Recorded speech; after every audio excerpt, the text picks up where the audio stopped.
ప్రవేశ మసీకి పాపుల రక్షకుడైన యేసు ప్రభునకు శాంతిని అనుగ్రహించే యేసు ప్రభునకు ఈ లోకానికి సువార్త తెచ్చిన యేసు ప్రభునకు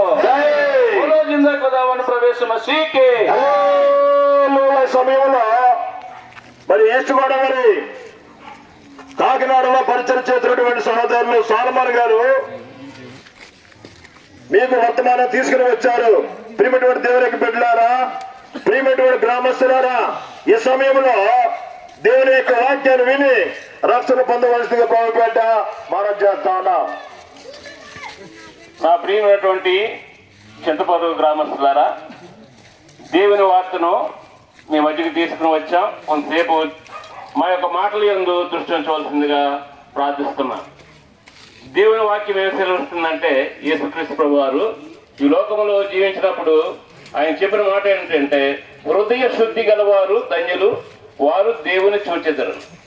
హృదయం శుద్ధిగా ఉంటేనే దేవుని చూచే అవకాశం ఉంటుంది. లేకపోతే మనం ఎన్ని పూజలు చేసినా, ఎన్ని పురస్కారాలు చేసినా, ఎన్ని దర్శనాలు చేసినా కానీ దేవుని చూచే భాగ్యం మనకు ఉండదు. మన హృదయం మరి శుద్ధిగా ఉందా లేదా మనకే తెలుస్తుంది.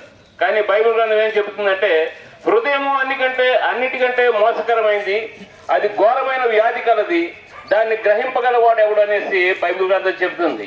నీ హృదయము ఎందుకంత పతనం అయిపోయి ఉన్నదో దేని గురించి అంటే, నీలో ఉన్న పాపమును బట్టి. కాబట్టి బైబిల్ గ్రంథం ఏం చెబుతుందంటే, ఏ భేదము లేదు, అందరూ పాపం చేసి దేవుడిని గ్రహించే మహిమను పొందలేకపోతున్నారు. దేవుడు ఒక మహిమ ఇచ్చాడు మనకి. ఆ మహిమను పొందడానికి అసలు అవకాశం దొరకడం లేదు. ఎందుకంటే అది పాపం వలన. ఇవి ఎవరు చేశారు అంటే, ప్రతి ఒక్కరూ కూడా పాపమే. ఎవరు కానీ అసలు భేదం లేదనమాట. చిన్నవాళ్ళని కానీ, పెద్దవాళ్ళని కానీ, ముసలి వాళ్ళని కానీ, ఆడవాళ్ళని కానీ, ఏ దేశస్థుడైనా సరే పాపంలోనే ఉన్నాడు. కాబట్టి పాపం అంటే ఏంటి? పాపం అంటే ఆజ్ఞాతిక్రమే పాపం. పాపం అంటే దుర్నీతి పాపము. అంతేకాదు, మనమైతే ఏదైతే దురాశ కలుగుంటున్నామో అది కూడా పాపమే. ఇంకా చెప్పుకుంటూ పోతే పాపం అంటే మంచి చేయనెరిగి అది చేయకపోతే కూడా పాపం అనేసి బైబిల్ గ్రంథం చెబుతుంది. మన జీవితంలో, మన ఈ లోకంలో ఉన్నప్పుడు మంచి ఎంత చేస్తున్నాం?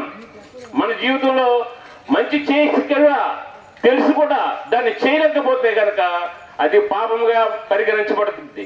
కాబట్టి ఎవరు కూడా అతీతులు కాదు పాపానికి. కాబట్టి పాపం పోవాలంటే యేసుక్రీస్తు ప్రభు వారి రక్తం మనకు అవసరమవుతుంది. బైబిల్ గ్రంథం చెబుతుంది, యేసు రక్తము ప్రతి పాపము నుంచి మనం పవిత్రంగా చేస్తుంది అనేసి. కాబట్టి ఆ యొక్క యేసుక్రీస్తు ఈ భూలోకానికి నీ కొరకు, నా కొరకు మానవ రూపముగా వచ్చాడు. వచ్చి ఆయన రక్తమునంతటినీ కార్చాడు. ఆయన రక్తం కార్చడమే కాదు, శిలువలో మరణించి ఆయన సమాధి చేయబడ్డాడు. మూడో దినాన్న తిరిగి సజీవుడిగా లేచాడు. ఆయన సజీవుడైన దేవుడు కాబట్టి ఆయన రక్తం కూడా మన పాపం తీసివేస్తుంది. అది నమ్మకం. కాబట్టి యేసుక్రీస్తునందు నువ్వు విశ్వాసం ఇస్తే నీవును నీ ఇంటి వారిని రక్షణ పొందుతారు. నీ ఇంటి వారి వరకు కాదు, కానీ తను ఎవరెవరైతే అంగీకరిస్తారో వారందరికీ ఆయన రక్షణ కలిగజేసి ఆయన కుమారులు అగుటకు ఆయన అధికారాన్ని ఇస్తున్నాడు. కాబట్టి నువ్వు నీ పాపమును బట్టి నువ్వు దూరం అయిపోయిన దేవుడికి మహిమను పొందాలంటే నువ్వు వారసుడు అయిపోయావు. కాబట్టి నీకు ఆ యొక్క మహిమను ఉచితంగా ఇస్తున్నాడు.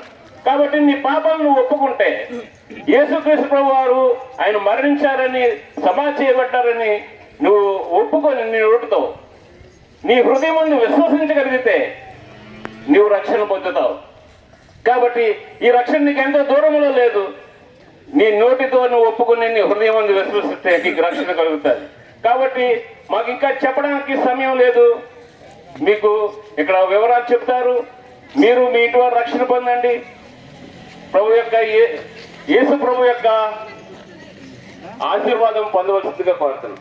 ప్రభునందు ప్రియమైనటువంటి మా దేశీయులారా, మరి చింతపాడు గ్రామంలో ఉన్నటువంటి ప్రియులారా, దేవుని యొక్క నామంలో మరి ఈరోజు సాయంకాలము బెరాకా ప్రార్థన మందిరంలో 6:30 గంటలకు మీ కొరకు ఒక ప్రత్యేకమైనటువంటి కూడిక ప్రభుత్వం ద్వారా ఏర్పాటు చేయబడింది.